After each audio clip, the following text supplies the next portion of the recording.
जय हिंद। कक्षा 6 से 12 तक के साइंस में हम लोग पिछले वीडियो में कक्षा 6 के 1 से लेकर के 10 चैप्टर तक इसका अध्ययन किए थे और साथ ही इसके कुछ ऑब्जेक्टिव क्वेश्चन को भी देखे थे। आज की इस वीडियो में हम लोग कक्षा 6 के चैप्टर नंबर 11 प्रकाश, छायाएँ एवं परावर्तन इसका अध्ययन करेंगे और साथ ही इस चैप्टर से रिलेटेड कुछ ऑब्जेक्टिव क्वेश्चन को भी देखेंगे। तो अधिक समय न लेते हुए इस वीडियो को शुरू करते हैं।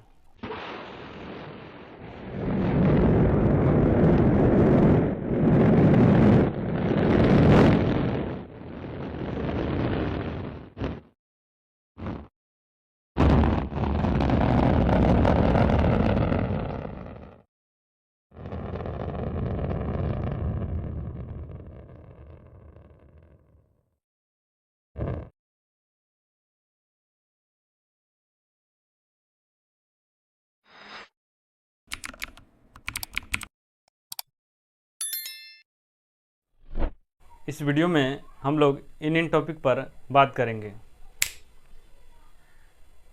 प्रकाश, दीप्त वस्तु, अदीप्त वस्तु, प्रकाश का गमन, पारदर्शी, पारभासी, अपारदर्शी, छाया, परावर्तन। साथ ही इस चैप्टर से रिलेटेड कुछ ऑब्जेक्टिव क्वेश्चन को भी देखेंगे। तो चलिए अब हम लोग एक एक करके सभी टॉपिक को समझ लेते हैं। भगत सिंह जी के कथन में अपने मित्र राजगुरु के बारे में। छोटा सा उम्र में जिसने सब सुखों को त्यागा था, छोटा सा उम्र में जिसने सब सुखों को त्यागा था, जिसका पौरुष लौ सा था, चट्टानों सा इरादा था, जिसका हृदय कागज सा कोमल, नदी सा जलधारा था, भारत के लिए फांसी के फंदे पर चढ़ने वाला एक मित्र राजगुरु भी हमारा था, एक मित्र राजगुरु भी हमारा था। मैं अपने मित्र राजगुरु के जन्मदिन पर उनको नमन करता हूँ।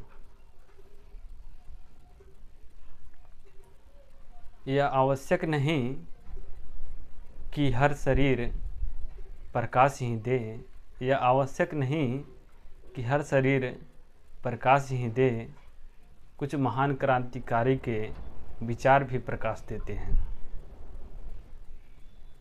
अगर यह आवश्यक होता कि किसी व्यक्ति के समक्ष भगवान प्रकट हो जाए तो व्यक्ति को मोक्ष या निर्माण की प्राप्ति हो जाए, तो महिषासुर, मधु के तप और रक्त बीज को भी मुक्ति मिल गया होता। लेकिन उनके समक्ष भगवान भी आए, लेकिन उनका विचार नहीं बदला। लेकिन हमारे कुछ क्रांतिकारी वीर सपूतों ने अपने विचार से अपने देश को गौरवान्वित किए हैं।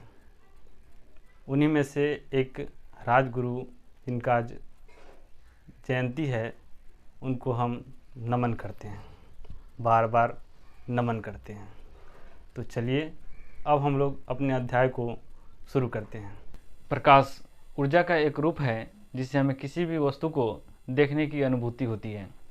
जैसे आप लोग मेरा ये शॉट देख रहे हैं, ये आपको वाइट दिख रहा है, यानी उजला दिख रहा है। तो उजला क्यों दिख रहा है? क्योंकि प्रकाश में 7 रंग होते हैं और यह सभी रंगों को अपने से परावर्तित कर देता है, जिसके कारण यह आपको उजला दिख रहा है। सबसे अधिक प्रकाश का प्रकीर्णन बैंगनी रंग का होता है और सबसे कम प्रकीर्णन लाल रंग का होता है। सबसे अधिक तरंगदैर्घ्य लाल रंग का होता है और सबसे कम तरंगदैर्घ्य बैंगनी रंग का होता है। अब हम लोग समझते हैं दीप्त वस्तु। जिस वस्तु से प्रकाश निकलता है उसे हम लोग दीप्त वस्तु कहते हैं। जैसे आप लोग सूर्य को देखें, सूर्य एक तारा है। बल्ब, उसके बाद भगजोगनी को देखें आदि। अब हम लोग समझते हैं अदीप्त वस्तु। जिस वस्तु से प्रकाश नहीं निकलता है उसे हम लोग अदीप्त वस्तु कहते हैं। जैसे चंद्रमा, सूर्य का प्रकाश चंद्रमा पर पड़ता है तभी चंद्रमा हमको दिखाई देता है। कलम हो गया, किताब हो गया, ये सब अदीप्त वस्तु के उदाहरण हैं। अब हम लोग समझते हैं प्रकाश के गमन। प्रकाश हमेशा सीधी रेखा में गमन करती है। जैसे आप लोग इस चित्र में देखें तो हम लोग टेढ़ पाइप से देखने का प्रयास कर रहे हैं तो प्रकाश के जो मोमबत्ती के लौ है वह नहीं दिख रहा है। अगर हम लोग सीधी पाइप से देख रहे हैं तो लौ हमें दिख रहा है। ऐसे प्रकाश अगर तरंग के रूप में भी चले तो हमें समझ नहीं आएगा, क्योंकि प्रकाश का चाल 3 लाख किलोमीटर पर सेकेंड होता है। यानी कि हमारे समक्ष से कोई वस्तु 3 लाख किलोमीटर पर सेकेंड के रफ्तार से चला जाए तो हमें वह सीधा ही दिखाई देगा। अब हम लोग समझते हैं पारदर्शी। जिस वस्तु से प्रकाश आर पार निकल जाता है उसे हम लोग पारदर्शी कहते हैं। जैसे आप लोग किसी कांच को देखें, उससे हम लोग आर पार देख सकते हैं। अगर आप किसी साफ पानी को देखें तो उससे भी हम लोग आर पार देख सकते हैं। अब हम लोग समझते हैं पारभासी। जिस वस्तु से प्रकाश पूर्ण रूप से पार नहीं करता है उसे हम लोग पारभासी वस्तु कहते हैं। जैसे आप किसी तेल लगे हुए कागज़ को देखें तो उसे प्रकाश पूर्ण रूप से पार नहीं करता है, या किसी घिसे हुए शीशा में अब देखें तो उससे भी प्रकाश पूर्ण रूप से पार नहीं करता है। तो ये सब यानी पारभासी वस्तु के उदाहरण हैं। अब हम लोग समझते हैं अपारदर्शी वस्तु। जिस वस्तु से प्रकाश पार नहीं करती है उसे हम लोग अपारदर्शी वस्तु कहते हैं। जैसे आप लोग किसी कॉपी या किसी किताब ले लें तो उससे कोई भी प्रकाश पार नहीं कर सकता है। आप किसी मोट लोहा के पाइप ले लें, उससे भी प्रकाश पार नहीं कर सकता है।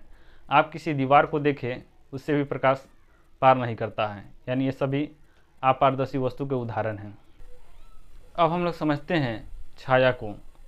जब प्रकाश की किरण किसी अपारदर्शी वस्तु पर पड़ता है तो उसके पीछे लगा पर्दा पर एक काला धब्बा बनता है। उस धब्बे को हम लोग छाया कहते हैं। जैसे आप लोग हमारे पीछे देख रहे हैं, एक प्रतिबिंब है, उसी को हम लोग छाया कहते हैं। छाया के लिए प्रकाश पुंज, साथ ही अपारदर्शी वस्तु और एक पर्दा का होना जरूरी होता है। छाया बनने के लिए अगर एंगल जितना कम रहता है, मतलब मानिए यह 90 डिग्री हो गया, इसका एंगल कम कर दिए तो मतलब छाया लंबी बनेगा। अगर एंगल जितना बढ़ाते हैं तो छाया छोटी बनती जाती है। जैसे आप लोग अगर शाम को अपने आप को देखें तो आपका छाया लंबा बनेगा। अगर आप दोपहर में देखें अपने आप को तो छाया छोटा बनता है।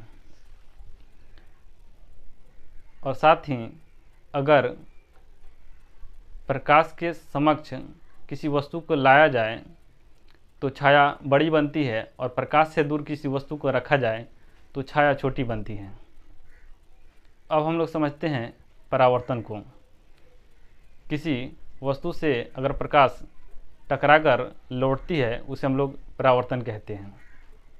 जैसे आप लोग इस इमेज में देख सकते हैं, प्रकाश के परावर्तन के प्रयोग करके ही अपने राम मंदिर में जो भगवान राम के माथे पर जो सूर्य तिलक रामनवमी को होता है वो प्रकाश के परावर्तन के प्रयोग करके ही बनाया गया है। जैसे आप लोग इस इमेज में देख सकते हैं। तो चलिए अब हम लोग इस चैप्टर से रिलेटेड कुछ ऑब्जेक्टिव क्वेश्चन को देखते हैं। आप लोग भी इन प्रश्नों का उत्तर साथ साथ दें। चंद्रमा कैसी वस्तु है, दीप्त वस्तु या अदीप्त वस्तु? तो इसका उत्तर होगा अदीप्त वस्तु। घिसा हुआ कांच किस प्रकार की वस्तु है, पारदर्शी, अपारदर्शी या पारभासी? तो इसका उत्तर होगा पारभासी। एक मोटा लोहा का सीट किस प्रकार की वस्तु है, पारदर्शी, अपारदर्शी या फिर पारभासी? तो यह है अपारदर्शी। दोपहर के समय जब सूर्य हमारे सिर के ऊपर होता है तो छाया कैसी बनती है, छोटी या लंबी? तो इसका उत्तर होगा छाया छोटी बनती है। सूर्योदय एवं सूर्यास्त के समय छाया कैसी बनती है? तो सूर्योदय एवं सूर्यास्त के समय छाया लंबी बनती है। अगर कोई वस्तु प्रकाश पुंज के नज़दीक है तो छाया कैसी बनती है? तो छाया बड़ी बनती है। अगर कोई वस्तु प्रकाश पुंज से दूर है तो छाया छोटी बनती है। इस वीडियो को देखने के लिए आपका बहुत बहुत धन्यवाद। जय हिंद।